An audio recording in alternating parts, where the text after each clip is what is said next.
Welcome to the Modern Motherhood Podcast. I'm your host, Julie Lyles Carr. And before we get started on today's really fascinating conversation with Dr. Emerson Eggerichs, wanted to ask you a big favor. If you take just a hot minute, make sure that you're subscribed to the Modern Motherhood Podcast. And then we would love it if you would leave us a review. That's something that we'll be able to share and share with our listeners.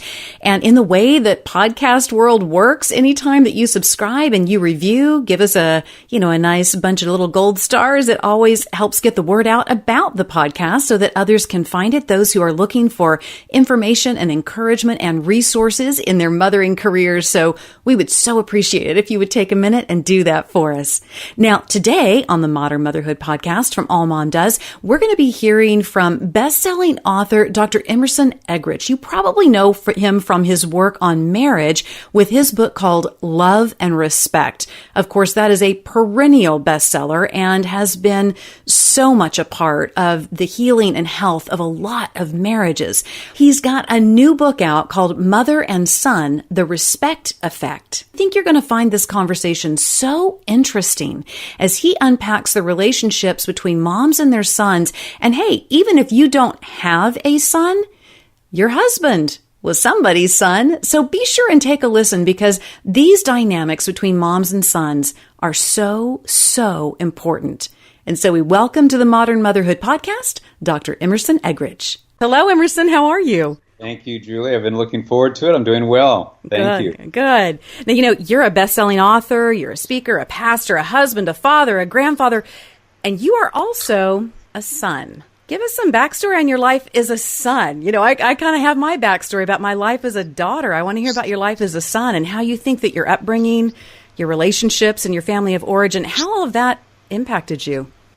Well, significantly so, as it does with all of us. And one of the things that I've shared in more recent years, my mom and dad are now in heaven. They came to Christ my freshman year at Wheaton. I was 18.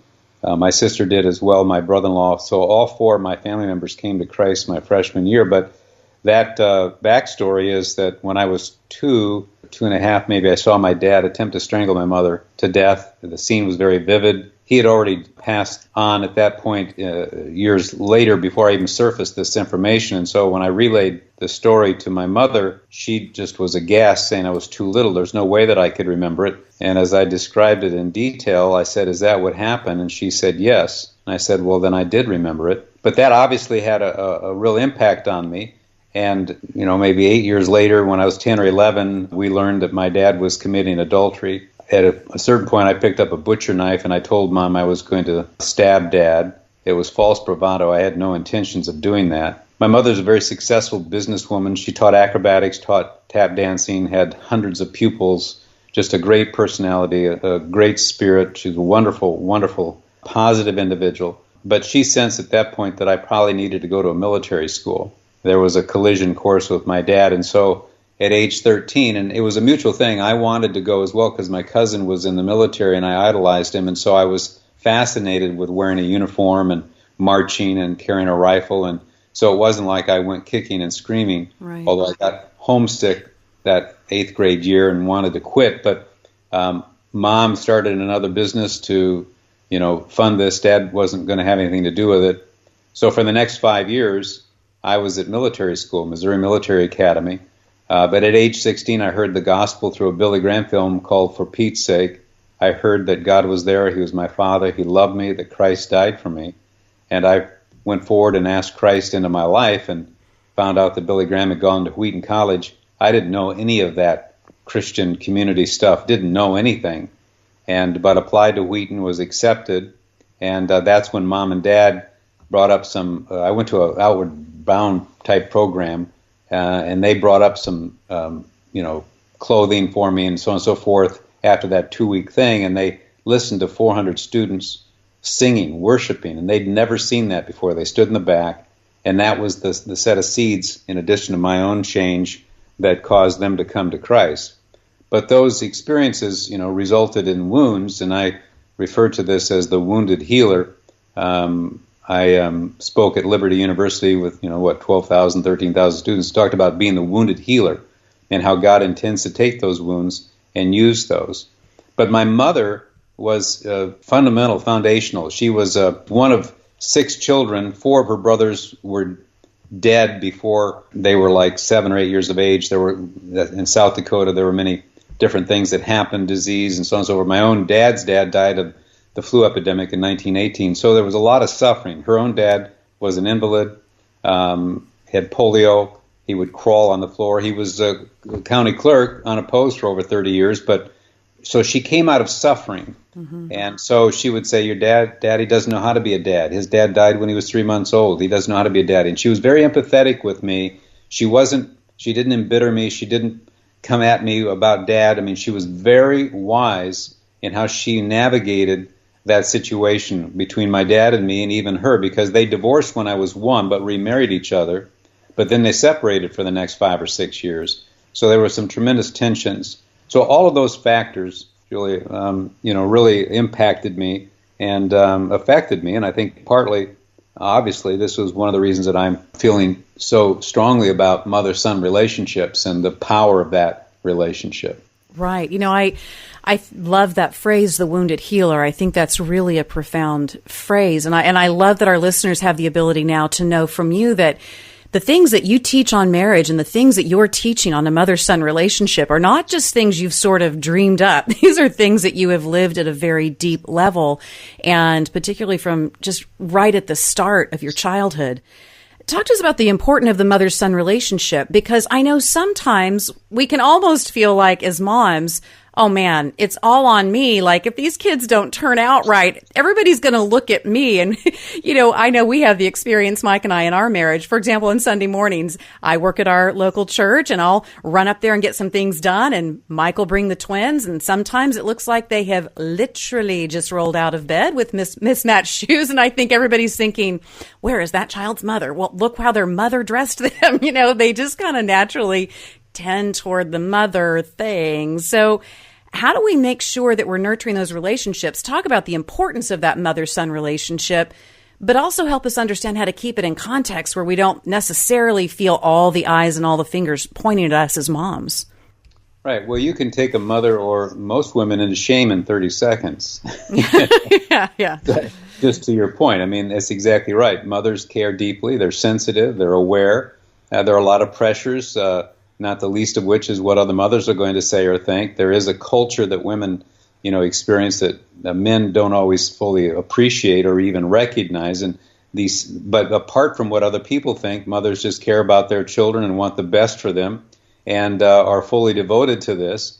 And so it's very easy to shame a woman. And in fact, there will be some women who will be listening, and they've been conditioned by the culture that a man has no right to tell me anything about mothering. How could he even know? So you have another side of this. There's a little pushback that says, hey, what can he say?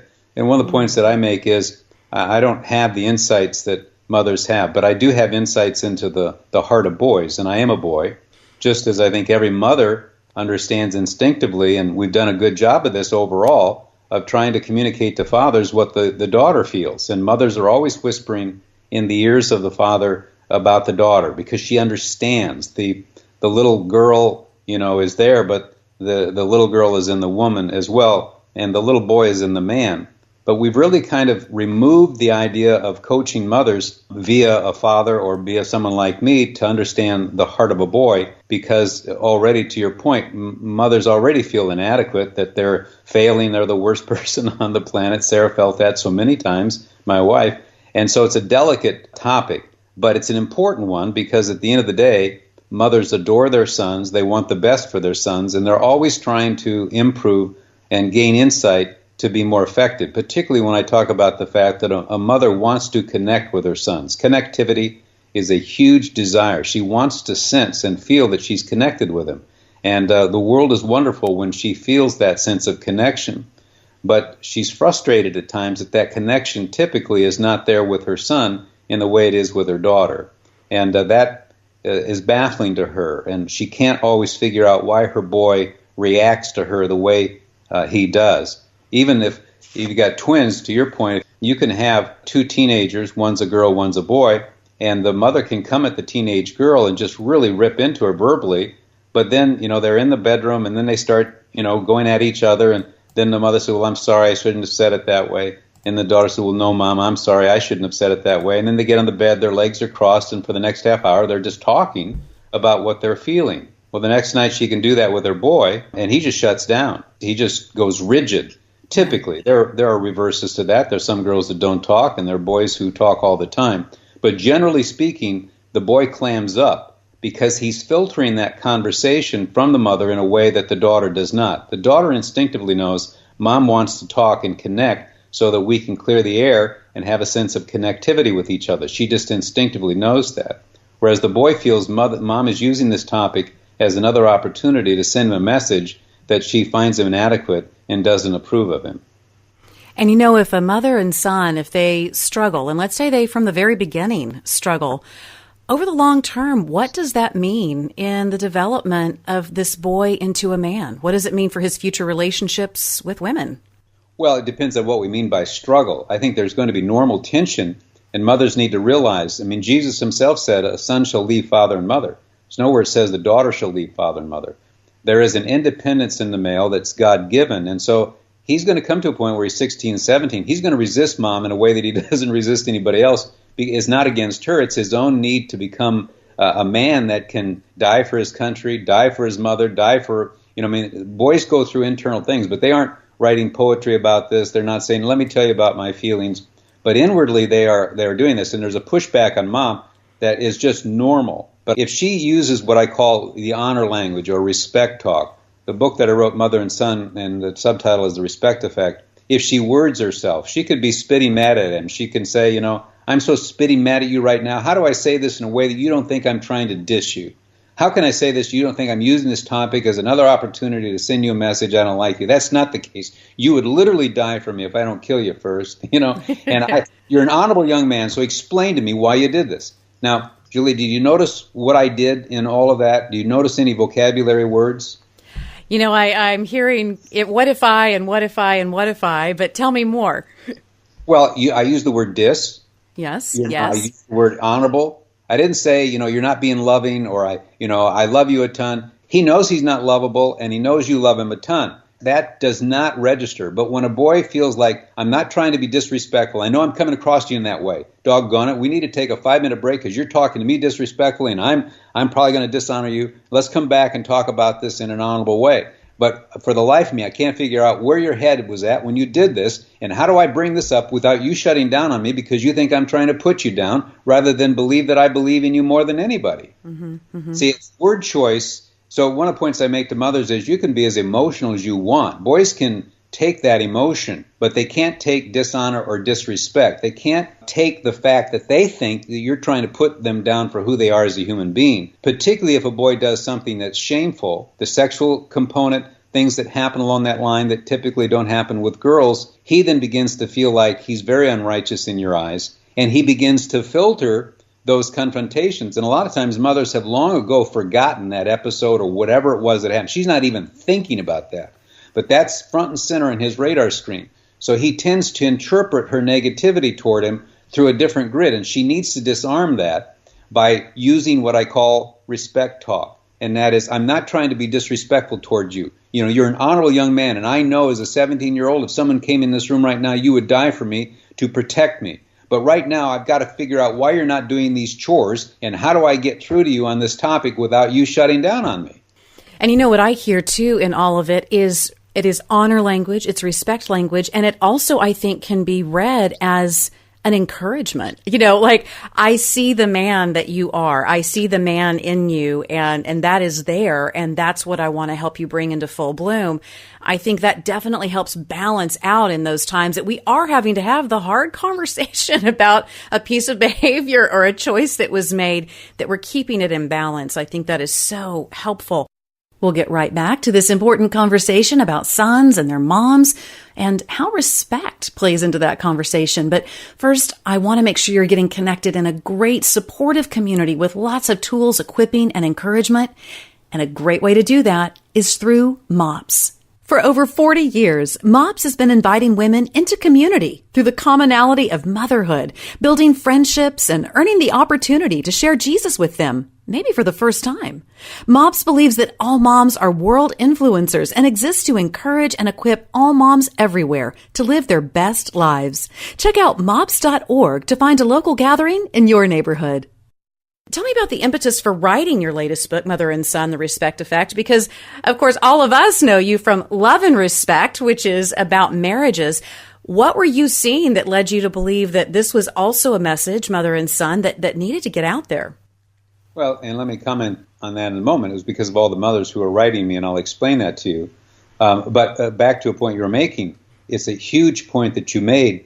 That language that I was using toward those sons in those scenarios I was giving is why a coach can yell at players, at male players, why a army sergeant can scream. Men who are leaders of men do not cross a line into disrespect. They will communicate their frustration, their anger, or whatever, but they communicate the fact that I believe in you, that you're an honorable person. Remember what Jesus said to the disciples, they fell asleep, your spirit's willing, but your flesh is weak. Jesus never showed contempt toward the spirit of the disciples. It's what we call unconditional positive regard.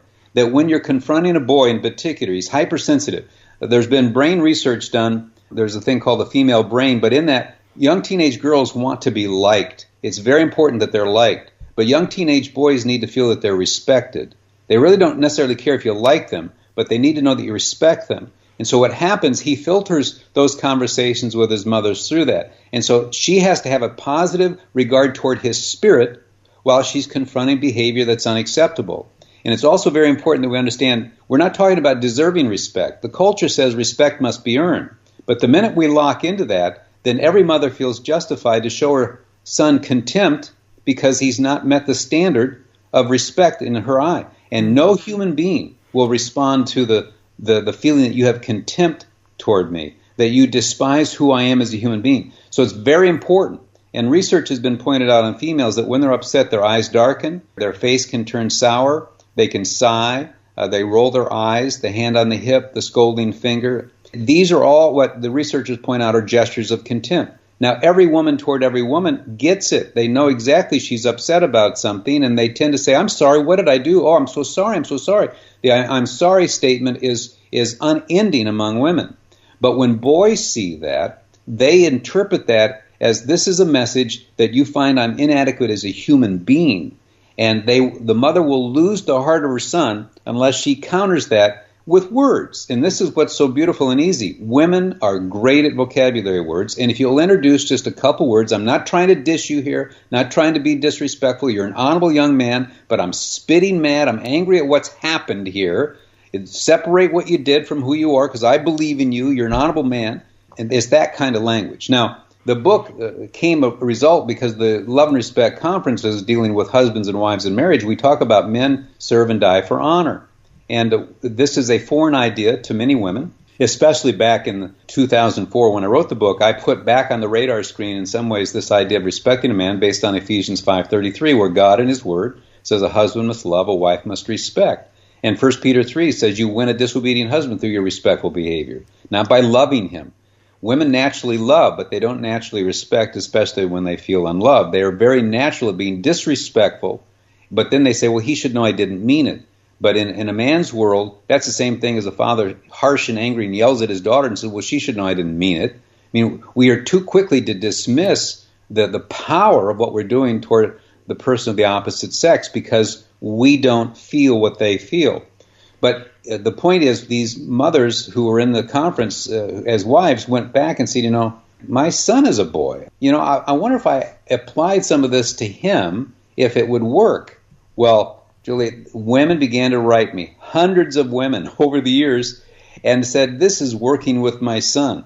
So the book Mother and Son came about because so many mothers were telling me the sense of connection that they were experiencing now with their boy. It's not a formula. You don't just come in and say, I respect you, and then expect him to walk on water. That's not going to happen any more than a father who consistently loves his daughter. She's not going to have a dramatic meltdown. This is a process, but it's a matter of meeting the person's need. A father needs to know that when you coach him, you're talking about loving your daughter as an end in itself, whether she reacts to you well or not, or she's had a breakup with her boyfriend and there's drama. You can be as loving as it can be, and she's not going to engage you at that point, but she's going to value that over a period of time. So too, when we talk about a mother using the respect effect or respect talk, on any given evening, the boy could rebel. But over a course of time, this is why mothers who've been very effective with their sons, you'll always notice that they've introduced into their language, whether they're conscious of it or not, what I call the honor code language, respect talk. And that's why those boys now who are 37 are calling their mothers on the weekend to see how she's doing. You know, I love the equipping with the language that you're giving with us. And it makes me wonder, too, where do you think that this really needs to get activated? I know in some ways, even when my boys were really, really little, we just sort of gravitated into. Now, I'm a woman who has two younger brothers, and they are my babies, and I'm their protector, and they're my protector, and I didn't have sisters, so I had this really unique incubator, if you will, of really being more engaged in their world in many ways. And so with my sons, when they were little, it felt natural to me to really engage with them and, yes, you can take that trash out. I know it sounds hard, but you're so strong, and I know you can do it, and it's going to help me. How early do you think we need to start this in their worlds, or is there really an age that it becomes most critical? At 4 years of age, 4 years and up. 4. Wow, you've got it nailed. You know exactly when it needs to start and why.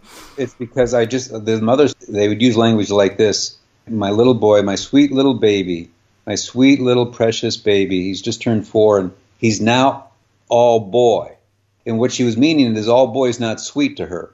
And so I noticed, and I said to Sarah, my wife, notice all this, I began to get these emails at age 4. Now, it doesn't mean you don't start applying it earlier, but it's when, whenever they start putting on the Superman outfit and jumping off the bunk bed, whenever you see that kind of dynamic, now he's beginning to be that all boy. And that's where your language there was just beautiful. I mean, one of the reasons I said there's some others who get that somewhere along the line, either because they had a lot of brothers or they just paid attention to this, that even there, I need your strength, I need your help, rather than, young man, I told you to do this, and we all have response. You don't need to do it. Just appeal to their strength. I've had family experts, educators, and so on and so forth. You appeal to a boy by getting to do something. You appeal to his strength. You appeal to him to do something rather than shame him for what he didn't do. You challenge him based on something. I say this, just say, I need your strength right now, and go over then and touch his arm, and he'll flex. Now, he's not going to do that. Not going to do that on any given night. This again is not a formula. Mothers need to understand the female has been conditioned by our culture. 6 ways to lose weight, 7 ways to do this, 3 ways. All the counters at grocery stores have these formulas. And one of the challenges I extend is this is not a formula. This is a process to meet a person's need, and on any given day, it's not going to work.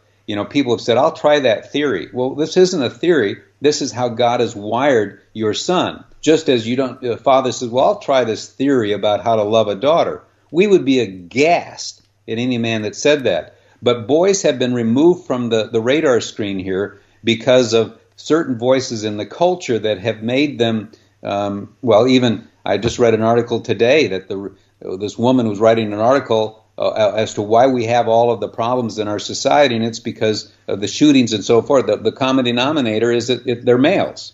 So males are toxic.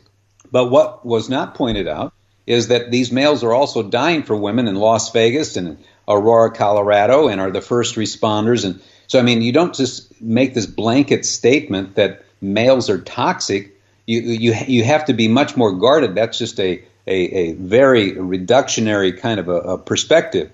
But we're up against that with males, and that is carried over into the family, and a mother could begin to think there's something inherently wrong with my son because he doesn't respond to me in the way that I would respond. And so if females are the standard of normalcy, then there's something that's wrong with my boy. And what I want to say is, no, there's not something wrong. He's not wrong. He's just different.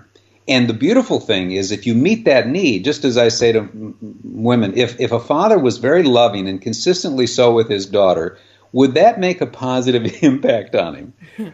Well, we think that's the dumbest question you could ever hear. Of course. Well, why is it that this is such a strange topic to say, if you learn a few vocabulary words around respect talk, and I go through example in the book, do you think that this will impact your son? And mothers kind of just look at that, well, I'll consider that, or I may try that. There was a boy who was asked what he wanted on his tombstone, And he wanted this language, a man who honored God. And the mother said, no, I want you to put a man who loved God. But it means something different for him. Really the highest thing he could be saying and the highest call on his life is that he honored God. That's right. There are 313 uses of the word love in the Bible. There are 331 uses of the word glory. We don't see in the Bible what we don't look for.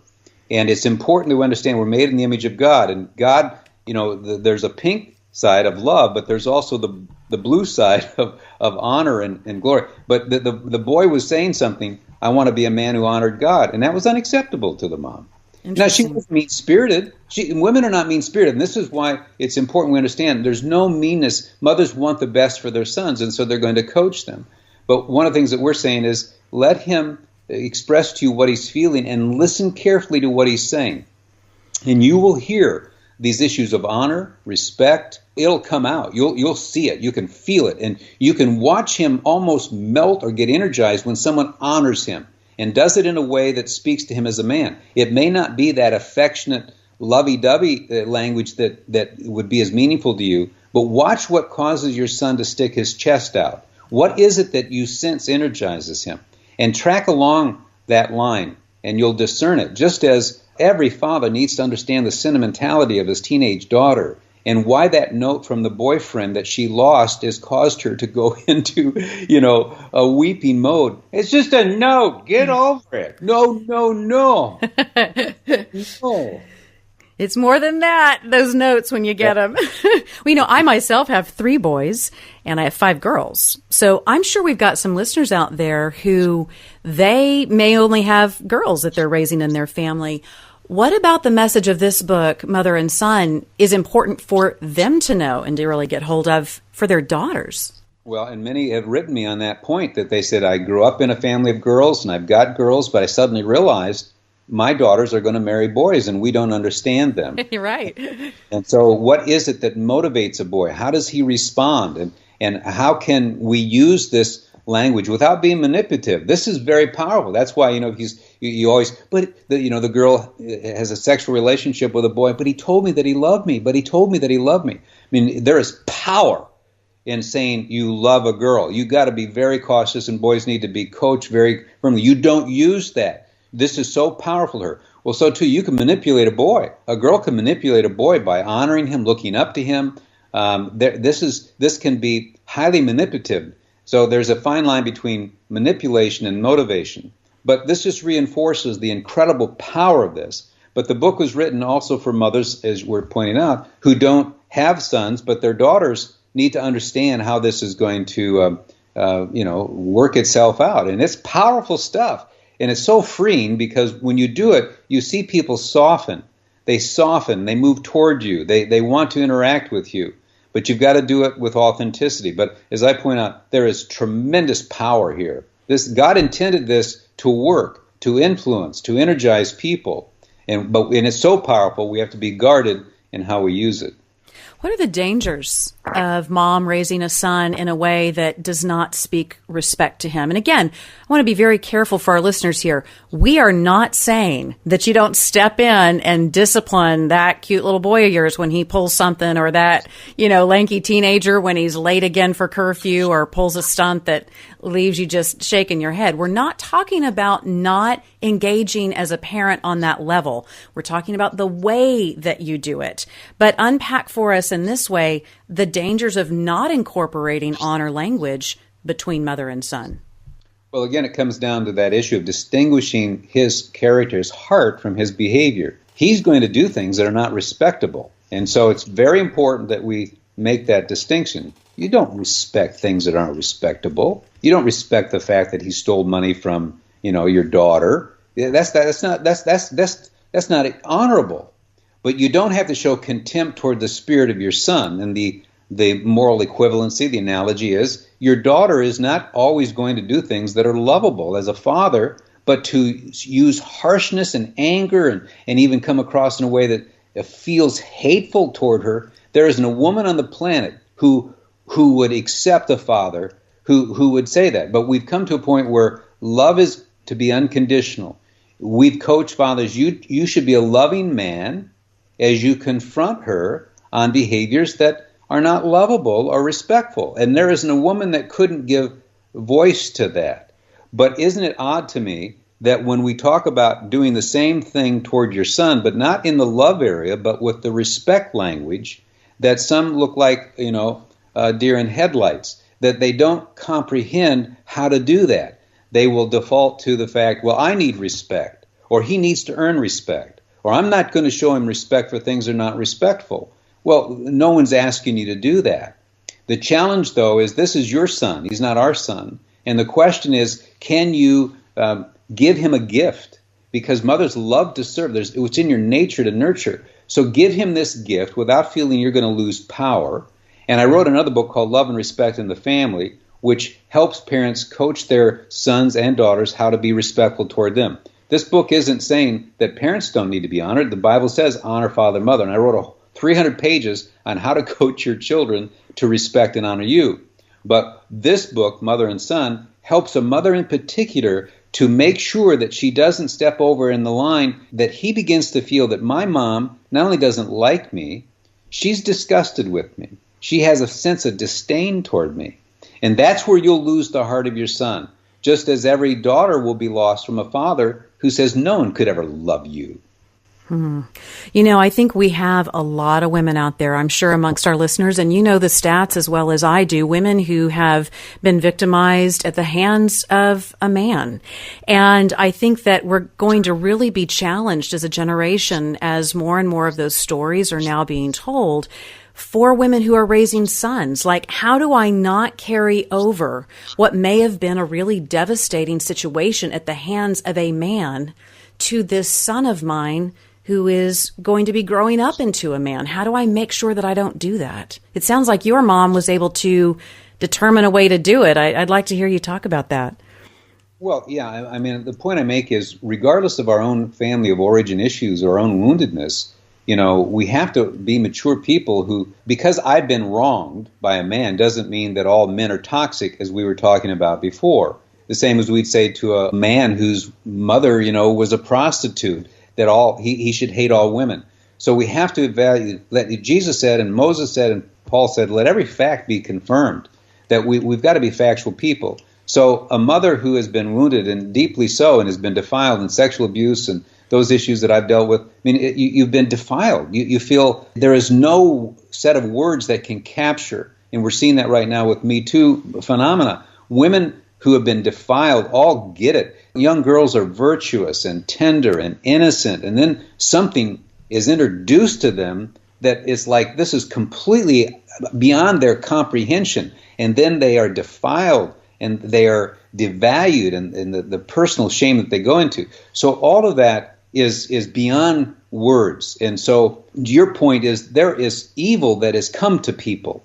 And so they have to then figure that out. Okay, so now does our son become the enemy? And we would all conceptually say, no, he had nothing to do with that. So it's very important that we as mature people, we penalize people who need to be penalized, but we don't turn that. But I've had so many people, women, write me that their mother and their aunt and their grandmother had no respect for men, so I had no respect toward men. Mm-hmm. Well, that would be comparable to, men saying, well, because all the men in my world hate women, I'm going to hate women.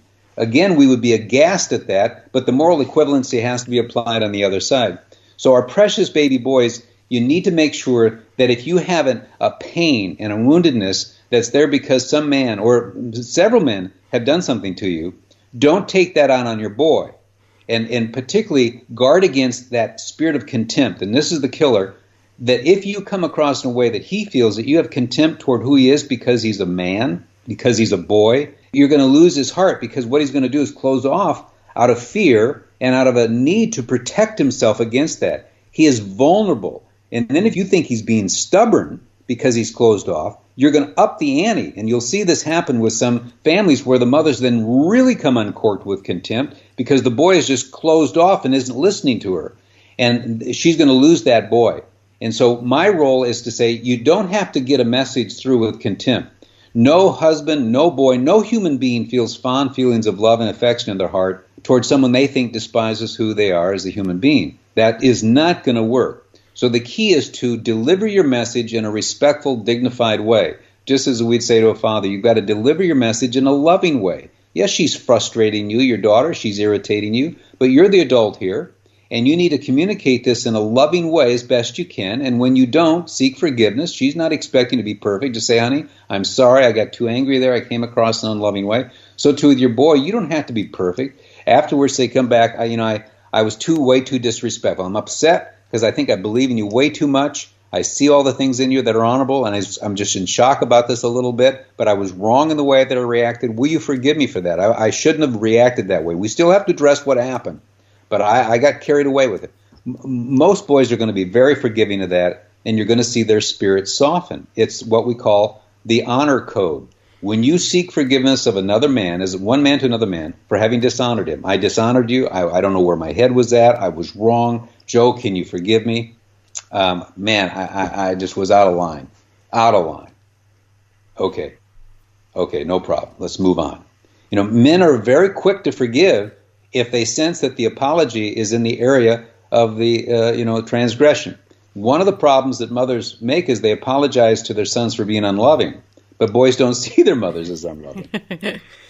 I think anytime I get to talk with you, Emerson, it's an avalanche of wisdom. And I think that this topic is going to be more important than ever for those of us raising boys today who want them to be honorable men, who want them to walk in respect and in wholeness. And I thank you so much for the wisdom you've shared with us. Well, thank you. Emerson Eggerichs, thank you so much for being on today's episode of the Modern Motherhood Podcast. You can find out all kinds of information about Emerson and his wife Sarah, their ministry, and all that they're doing in love and respect and mother and son. Look for them on Instagram at Love Respect Inc. That's Love Respect INC on Instagram, and the same handle for Facebook. They've got lots of great resources, all kinds of really cool things for you to take a look at on the socials. And I would love to connect with you too on the socials. I'm Julie Lyles Carr at Instagram, Facebook, Instagram, all the places, all of that. Would love to connect with you there. A big shout out to Donna Toti. She is our producer, and to Rebecca Beckett, our content coordinator. And make sure you're also looking at AllMomDoes, both the website, the blog, and on the socials, all kinds of fantastic contributors to that. They have all sorts of great information and encouragement and community just for you, right for where you're at in your mothering career. Well, hey, do you worry about money a little bit? Wonder if you're handling your money well? Wondering what it is to bring some wisdom to the money talk? I've got just the guest for you coming next week. We're going to be talking to Emily Stroud. She is a financial planner and author, and she's got all kinds of great insight and information about how to budget well, and how to make money work for you. We'll see you next time on the Modern Motherhood Podcast.